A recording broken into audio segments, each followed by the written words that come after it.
mapaiyak no ang reaksyon ni Chris. The Queen Tears nga siya tinatawag.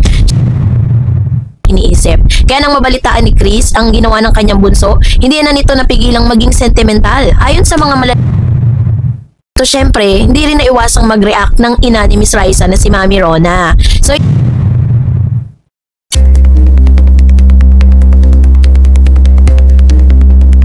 Miss Chris Aquino at ina ni Miss Raisa May Dizon, and even Raisa May Dizon super proud at literal na naiyak sa ginawa ni Mr. Bimby Aquino Yap. So yan ang ating pag-uusapan maya-maya. So for na mag-comment, subscribe may priest si June. Kumakalat ngayon sa buong internet, particular na sa Archika PH, ex formerly Twitter, at sa Facebook timeline ng mga nakatatanda ang isang napakagaan na balita. Ang ating giant cutie na si Bimby Aquino Yap na kamakailan lang ay naging usap-usapan dahil sa pagiging join niya or pag-join at pagkesa kapamilya ng Itbulaga ay nakuha ang kanyang kauna-unang sweldo mula sa programa. At ano ang ginawa ng batang to? Imbis na bumili ng mamahaling sapatos, gaming PC o mag-splurge sa kung ano-anong luho, i-donate niya ang kanyang buong unang sweldo sa simbahan. Yes, you read it right, besties. Isang solidong handog mula sa isang pusong busilak. At dahil dito ang dalawang pinaka-importanting nanay sa eksena, ang Queen of all media na si Miss Chris Aquino, na kasalukuyan na nagpapagaling, ang mapagmahal na ina ni Raisa May Dizon na si Mami Rona, ay literal na nag-melt sa sobrang pride at emosyon. Kung hindi ka pa updated sa nakakaiyak at nakaka-inspire na chika na ito, sit back at relax at hihimayin natin ang bawat anggulo ng napakagandang balitang ito.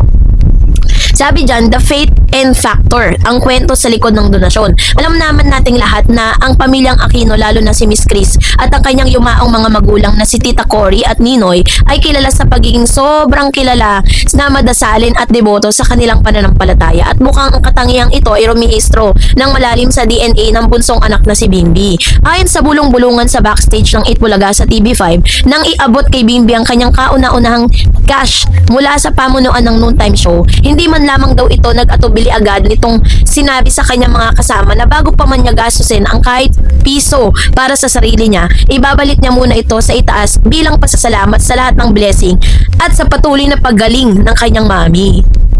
Kaya naman po si Mr. Bimby Aquino Yap ay tinaguri ang the ultimate good boy.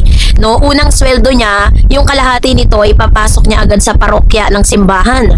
So, parang pinapakita niya dito na Itbulaga cash, zero luxury buy, acts of gratitude. Sabi ng isang insider sa studio, napakabait na bata talaga ni Bim. Kung ibang baguang artistang unang iniisip kapag sumweldo ay bumili ng iPhone o mag-treat ng mamahaling restaurant.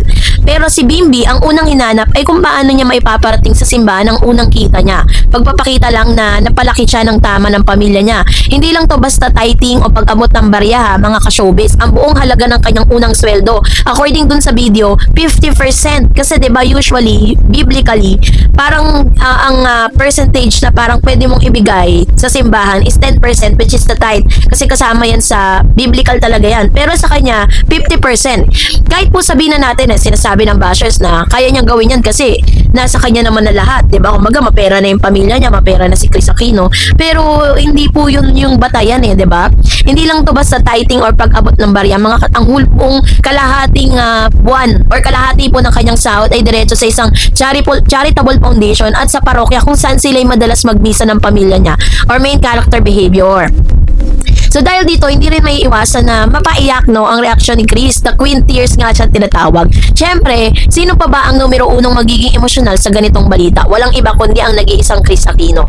Alam naman nating lahat kung gaano ka-vocal si Chrissy pagdating sa pagmamahal at paggabay sa kanyang mga anak na sina Josh at Bim. Sa kanilang mga pinagdadaan ng hamon sa kalusugan, palaging ang kapakanan ng mga anak niya ang una niyang iniisip. Kaya nang mabalitaan ni Chris ang ginawa ng kanyang bunso, hindi na nito napigilang maging sentimental. Ayon sa mga malalapit na kaibigan ng pamilya, literal na naiyak sa tuwa si Chrissy habang ka-video call si Bim. Imagine niyo boses ni Chris habang sinasabi to sa kanyang isip na in true Chrissy fashion na, oh my God Bim, I'm so proud of you, you know my mom, your Lola Cory. would be smiling from heaven right now to see you give back to the Lord your very first earnings. That is the greatest gift a mother could ever receive, diba? It's not about the money, it's about your beautiful and generous heart. So hindi ko kuha si Chris, diba? Para kay Chris, ang makitang lumalaking isang mabait at mapagkumbaba at may takot sa Diyos si Bimbi ay isang pinakamalaking patunay na nagtagumpay siya bilang isang solo ina. Sa kabila ng karangalan at kasikatan na nakapaligid sa pangalan ng Aquino, nananatiling nakatapak sa lupa ang mga paa ni Bim. So dahil dito, syempre, hindi rin naiwasang mag-react ng ina ni Miss Raisa na si Mami Rona. So hindi lang si Chris ang nakaramdam ng matinding pride sa ginawa ni Bim. Dahil sa madalas na ngayong nakakasama ni Bimbi si Raisa May sa mga ganap sa loob at labas ng Itbulaga, maging ang ina ni Raisa na si Mami Rona ay labis na humanga sa binata. Si Mami Rona bilang isang simpleng ina na kasubaybay din sa harap at tiyaga ng sarili niyang anak sa industriya ay alam ang halaga ng unang sweldo ng isang bata. Alam niya kung gaano kalaking sakripisyo at dedikasyon ang kailangan para kumita ng pera sa showbiz sa murang edad. Nang marinig niya ang desisyon ni Bim na i-donate ang buong kita or kalahati ng kita nito sa simbahan, hindi raw napigilan ni Mami Rona na purihin ang binata sa harap ng mga staff. Sabi ng mga nakasaksi sa studio, sinalubong talaga ni Mami Rona si Bimbi at sinabihan na napakabuti siyang bata. Sinabi pa niya kay Raisa na gayahin ang ganong klaseng ehemplo na marunong magpasalamat sa Diyos sa unang pagkakataon pa lamang. So ang reaksyon ito mula sa kampo ni Raisa ay lalo namang nagpataba sa puso ng mga tagahanga ng dalawa. Pinapakita nito na hindi lang sa harap ng camera may magandang connection si Maybe, kundi pati ang kanilang mga pamilya ay may mataas na respeto at paghanga sa isa't isa. So nagkaroon po ng tinatawag na internet rapture, no? Gaya ng inaasahan nang pumutok ang balitang ito sa social media. Ngayong July 2026, literal na napuno ng good vibes only ang internet. Bihira na lang ang mga balitang ganito ka-pure ngayon. Kaya naman sinalo ito ng mga netizen ng buong buo. So sa mga FYP, ang lahat ay napuno ng mga edits si Bim habang nasa Itbulaga na may background music na nakakaiyak o nakaka-inspire na kanta. Gaya ng worship songs o kaya naman ay Taylor Swift the best at mga caption puro, Bimbi, ikaw na ang tunay na standard at napaluha mo kami, Bim. Napakabuti mong anak. Nag-trend din ang keyword na Bimbi at Itbulaga. Sabi ng isang sikat na pop culture account, in a world of full of cloud chaser and toxic internet personalities, Bimbi Aquino Yap choosing to donate his first salary to the church is the most refreshing and wholesome thing you'll see today. Kudos to Chris Aquino for raising a true gentleman. Dito naman, sa Facebook naman, nag-uumapaw ang mga komento mula sa mga nanay at lola. Libo-libong amen at God bless you, Bimbi, ang makikita sa bawat new post. Para sa kanila, si Bimbi ang perpektong ehemplo ng isang ideal na anak o ideal na apo na dapat tularan ng mga kabataan ngayon. So, bakit nga ba ito po ay masasabing isang malaking sampal sa traditional showbiz culture? Kung ihimayin kasi natin ang kultura ng showbiz sa Pilipinas, madalas ng kwento ng unang sweldo ng isang artista ay umiikot sa material na bagay. Bumili ng unang kotse, magpagawa ng bahay, o kaya naman mag-shopping ng mga designer brands. Walang masama ron dahil karapatan naman nilang tamasahin ang bunga ng kanilang pinagpaguran. Pero, ang ginawa ni Bimbi ay isang malaking shift sa perspective. Ipinakita niya na tagumpay ay hindi lang sinusukat sa kung ano ang kaya mong mabili para sa sarili mo, kundi sa kung paano mo kayang gamitin ang platform at blessing mo para magpasalamat sa taong tumulong sa iyo. So, yung the traditional versus Bimbi showbiz approach, tapos salary, luxury spend, yun po yung mga nagte-trending. Ito ang dahilan kung bakit lalong minahal ng mga taga-Itbulaga at mga Davercad si Bimbi. Hindi siya pumasok sa show para maging sikat o para kumita ng mabilis na pera. Pumasok siya para matutong makipagbanding lalo na kay Raisa at maghatid ng saya habang pinapanatiling buo ang kanyang prinsipyo at pananampalataya. Kaya naman saludo tayo kay Mr. Bimbi Aquino Yap. Bimbi, 'di ba, dahil sa kanyang biglaang pagkawala sa longest running noon time show na Itbulaga, makalat na kesyo daw na aksidente raw ang binata o trending ang isang artista, gagawa niya ng mga ganyang balita na talagang ikakagulat ng lahat. Sa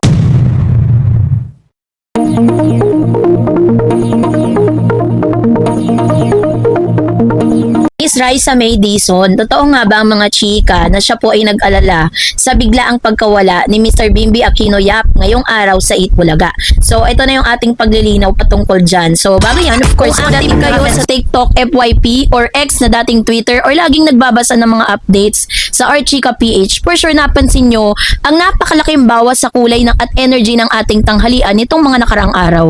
Ang tanong ng buong bayan mula sa Gen Z na nag-aabang ng clip sa YouTube hanggang sa mga lola nating nating nakatutok sa TV, nasaan si Bimbi? 'Di ba? Dahil sa kanyang biglaang pagkawala sa longest running noontime show na Itbulaga sa TV5, nagpulasan ng mga kung ano-anong clickbait na video sa internet. May mga fake news pa nga na kumakalat na kesyo daw na aksidente raw ang binata o kaya naman ay may hindi pagkakaunawaan sa set. Pero bago kayo magpanik at mag-share ng maling balita sa mga family GC nyo, mag-fact check muna tayo. Linawin natin ang katotohanan ng walang filter. Walang aksidenteng nangyari kay Bimbi at wala ding mabigat na dahilan kung bakit siya umabsent or wala siya sa live. Ang totoo, ang pansamantala siyang lumiban sa programa dahil lumipad siya patungong Estados Unidos para asikasuhin ng kanyang mami, ang nag-iisang queen of all media na si Miss Chris Aquino. So, ito po yung isa sa mga seryosong konteksto at malalimang pagsusuri na mas mahaba pa sa pasensya mo tuwing naghihintay ka ng Grab booking, no? Sa pagpasok ni Bimbi sa kapamilya o sa pamilya ng Itbulaga, bago natin pag-usapan ang kanyang paglipad patungong Amerika ngayong July 2026, ibalik muna natin, no, ang timeline simula pa para sa tamang context check. Paano nga ba naging bahagi ng pamilyang Davercat si Bimbi? Si Bimbi po Aquino ay kilala rin na mula nung sanggol pa lang siya, lumaki na siya sa harap ng camera mula sa mga cute pang commercial at sa mga hirit sa Chris TV hanggang sa mga viral interview hanggang sa pinakita niya ang kanyang pagiging matangkad, fluent sa English ngunit napakagalang na bata. Para lang siya kitang-kita na ang kanyang star quality na namana niya sa kanyang reynang ina. Nitong mga nagdaang buwan, gumawa ng isang malaking ingay sa industriya si Bimbi nang opisyal niyang ipakilala bilang isa sa mga pinakabagong muka at host ng Itbulaga. Ang pagpasok niya sa TV5 kasama ang iconic trio ni Tito Soto, Vic Soto at Joey De Leon ng TVJ ay tinanggap ng publiko ng may malaking pagmamahal. Para sa mga Gen Z at millennial viewers, ang presensya ni Bimbi sa show ay nagdala ng isang sariwa, wholesome at aesthetic na vibe. Ang kanyang pakikipag-interact kay Raisa May Dizon, Maine Mendoza at Melso Campo ay naging paboritong panoorin ng mga netizen dahil sa kanyang natural na pagiging magalang at pakulgay energy. Kaya naman, nang mapansin ng mga fans na ilang araw na siyang hindi sumasalang sa live broadcast, automatic na nag-alala ang lahat. Ang pagkawala ng isang multimedia print sa screen ay mabilis na naging paksa ng discussion sa social media. Ang pagbasag ng fake news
ng fake news or no clickbait period sa mundo ng internet kung saan palamak ang paghahanap ng engagement. Mabilis na sinamantala ng mga irresponsableng content creators ang pagkawala ni Bimbi. May mga thumbnail sa YouTube na gumagamit ng mga edited na larawan ng ambulansya, ospital at mga umiiyak na mukha upang palabasin na nasangkot sa isang nakakatakot na aksidente ang binata.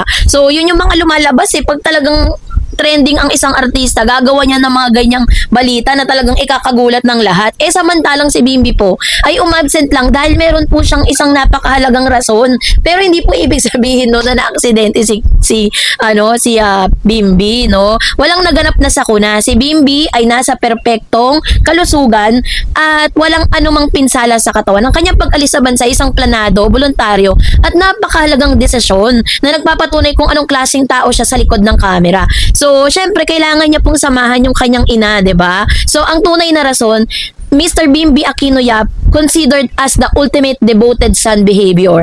Ano nga bang tunay na dahilan ng kanyang pag-absent? Ito ang kanyang walang katulad na pagmamahal para sa kanyang ina na si Miss Chris Aquino. Gaya ng alam ng buong bansa, si Chris Aquino ay kasalukuyang nananatili sa Estados Unidos para sa kanyang patuloy na masalimuot at matagal ng pakikipaglaban sa ilang pambihirang uri ng autoimmune disease. Although nakita natin na medyo may katabaan na si Chris at nakarecover na siya ng malala doon po sa kanyang malalang sakit, 'di ba? Nakita natin na talagang hindi po siya iniwan ni Bim mula from day 1 up until now. Nandun pa rin si Bimbi kasi syempre hindi naman niya pwedeng iasa kay Josh dahil alam naman natin yung kalagayan ni Josh.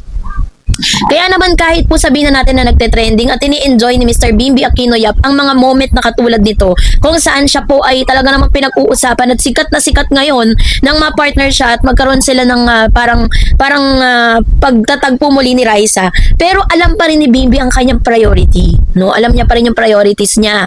Na ang kanyang priority is walang iba kundi ang kanyang pamilya, kundi ang kanyang ina.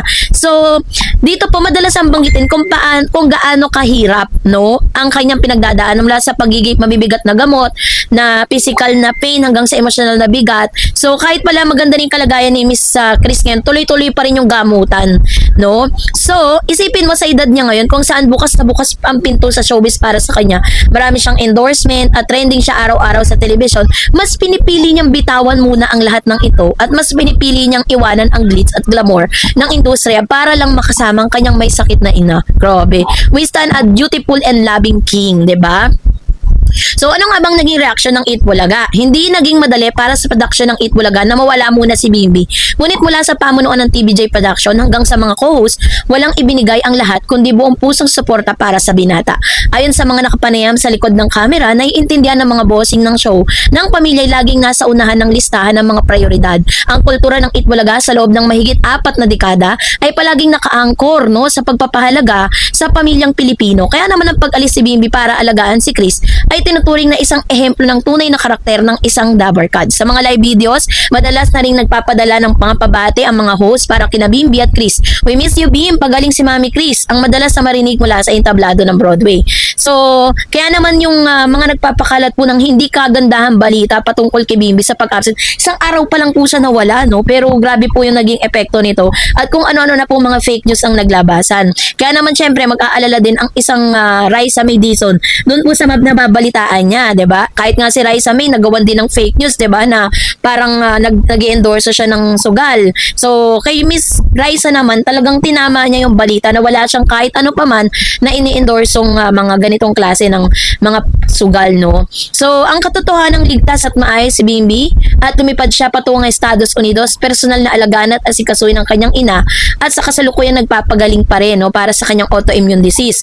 Buong puso ang suporta ng TVJ at ang buong production sa show para sa kanyang desisyon na unahin ng kanyang pamilya. Kaya naman sa mga ka-person, habang tinatapos natin ang report na ito, iwasan nating mag-share ng mga hindi veripikadong balita, clickbait link sa internet.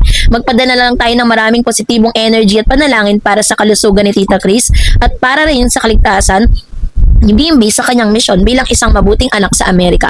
Manatili tayong mapagmatsyag, maging matalino at paggamit ng social media at lagi nating piliin ang katotohanan. It's giving ultimate family love and real love values. 'Di ba? So, kaya naman ano po ang inyong saloobin patungkol dito? Mag-comment kayo sa comment section.